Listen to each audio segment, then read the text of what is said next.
सच्चिदानन्दरूपाय विश्वोत्पत्त्यादिहेतवे तापत्रयविनाशाय श्रीकृष्णाय वयं नुमः।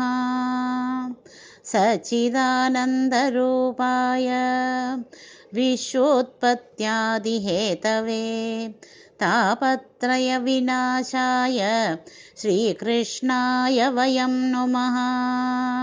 राजोवाच यया गुप्तः सहस्राक्षः सवाहान् रिपुसैनिकान् क्रीडन्निव विनिर्जित्य त्रिलोक्या बुभुजे श्रियम्।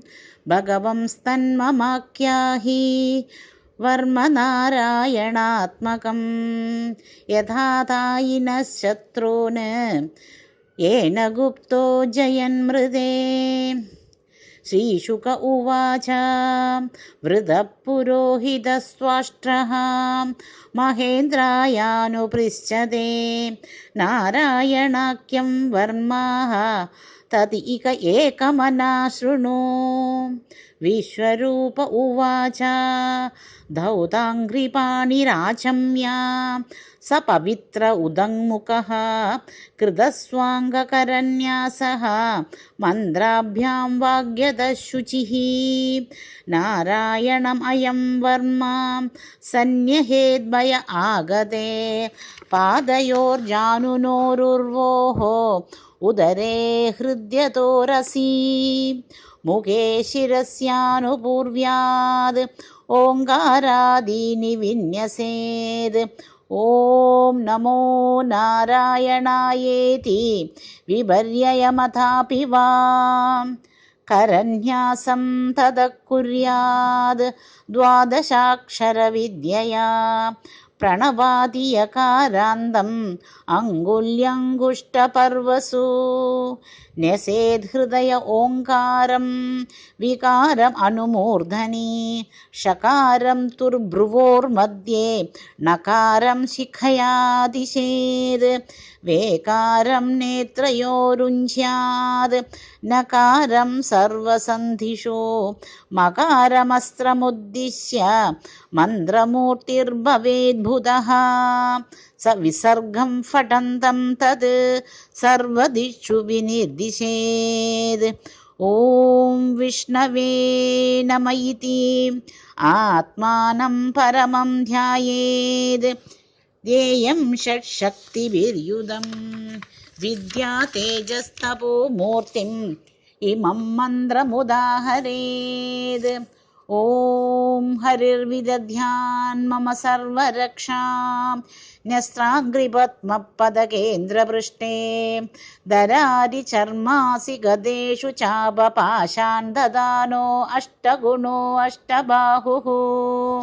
जलेषु मां रक्षतु मत्स्यमूर्तिः यातो गणेभ्यो वरुणस्य पाशात्। सलेषु मायावड्वामनो अव्यात् त्रिविक्रमखे अवतु विश्वरूपः। दुर्गे षडव्याचिमुखादिषु प्रभुः पाया नृसिंहो असुरयूथपारिः। विमुञ्चतो यस्य महाट्टहासं दिशो विनेदुर्न्यपदंश्च गर्भाः। रक्षत्यसौ मामध्वनियज्ञकल्पः स्वदंष्टया उन्नीतधरो वराहः। रामो अद्रुकूडेष्वदविप्रवासे स लक्ष्मणो व्याद् भरताग्रजोऽस्मान्। मामुग्रधर्मादखिलात् प्रमादात् नारायणः पादु नरस्य हासात्। दत्त्वस्तयोगादतयोगनाथः पायाल्गुणेशः कपिलः कर्मबन्धात्। सनत्कुमारो अवतु कामदेवात् हयशीर्षा माम्बदि देवहेलनात्। देवर्षिवर्यः पुरुषार्चनान्तरात् कूर्मो हरिर्मां निरयादशेषात्। धन्वन्तरिर्भगवान् पातु अपत्यात् द्वन्द्वाद्भयात् ऋषभो निर्जितात्मा। यज्ञश्च लोकात् अवताञ्जनान्तात् बालो गणात् क्रोशवशात् अहीन्द्रः। द्वैपायनो भगवान् अप्रबोधात् बुद्धस्तु पाखण्डगणात् प्रमादात् कल्कि कले कालमलात् प्रपादो धर्मावनायोरुकृतावतारः मां केशवो गदया प्रादरव्याद् गोविन्द आसङ्गवमात्तवेणुः नारायण प्राण उदात्त शक्तिः वन्द्यन्दिने विष्णुः अरीन्द्रपाणिः देवोपराह्णे मधुहोग्रदन्वा सायं त्रिधामा अवधु माधवो मां दोषे हृषीकेश उतार्तरात्रे निशीत एको अवधु पद्मनाभः श्रीवत्सदा पररात्र ईशः प्रत्यूष ईशो असिधरो जनार्दनः दामोदरो व्यादनुसन्ध्यं प्रभाते विश्वेश्वरो भगवान् कालमूर्तिः चक्रं युगान्धानलतिघ्ननेमि ब्रह्मसमन्दात् भगवत्प्रयुक्तं दन्दग्धि हरिसैन्यम् आशुः कक्षं यदा वातसहो हुताशः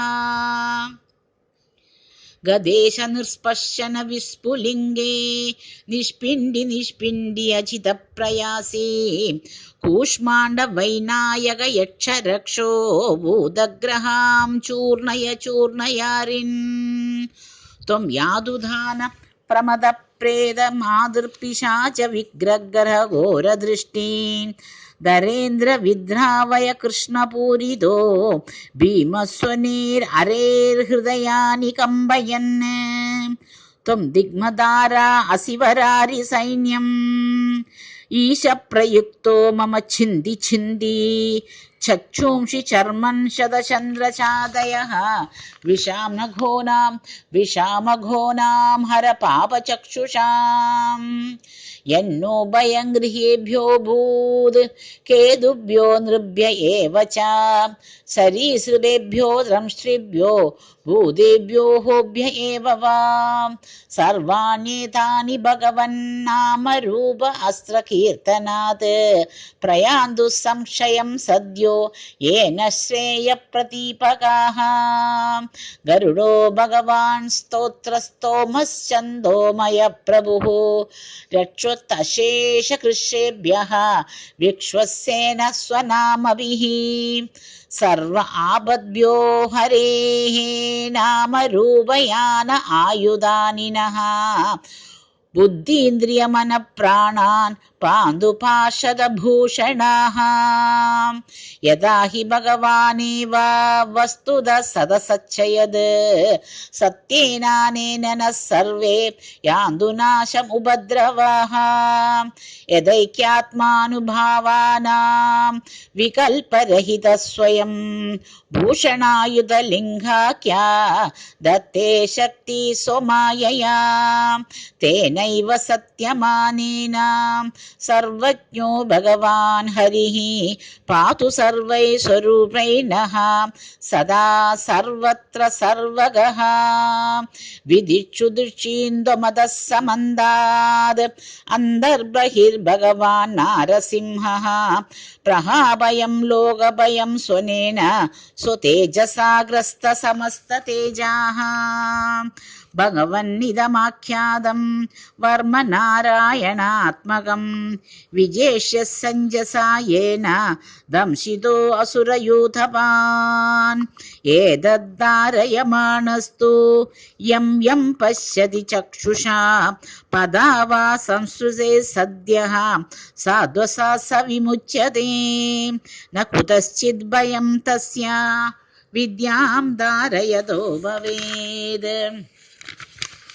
राजदस्युग्रहादिभ्यो व्याघ्रादिभ्यश्च कर्हिचित् इमां विद्यां पुरा कश्चित् कौशिको धारयन् द्विजः योगधारणया स्वाङ्गं जगौ समरुधन्वनि तस्योपरि विमानेन गन्धर्वपतिरेकता ययौ चित्ररथस्त्रीभिर्वृतो यत्र द्विजक्षयः गगनात् न्यपतः सद्यः स विमानो ह्यवाक्षिराः स बाल्वकिल्ववचनात् अस्ति न्याताय विस्मितः प्राच्य प्राची सरस्वत्यां नात्वा धामस्वमन्वगात् श्रीशुक उवाच य इदं शृणुयात् काले यो धारयति चानृतः तं नमस्यन्ति भूतानि मुच्यते सर्वतो